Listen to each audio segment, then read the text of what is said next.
Hind. Passing of finance bill की बात करें तो इसे हिंदी में कहा जाता है वित्त विधेयक का पास होना, यानी कि एक ओवरऑल बात किया जाता है। संचित निधि जो होती है ये एक तरह से बैंक है। फॉर एग्जाम्पल जैसे बैंक हम अब ये क्या करते हैं, इसको कुछ काम के लिए जैसे कि किसी में कुछ काम करना तो ये क्या करेगी, खर्चे के लिए पैसा निकालेगी।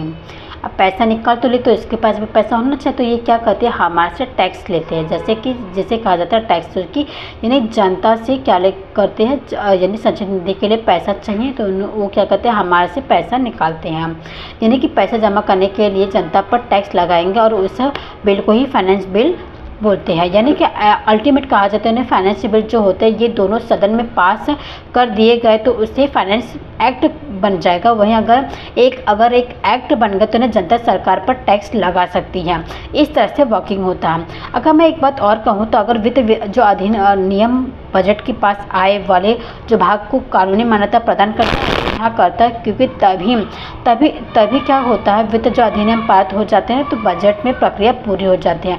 यानी एक फाइनेंस बिल को ये पूरा करने का प्रोसेस जो होता है तो संसद के दोनों पास होना चाहिए।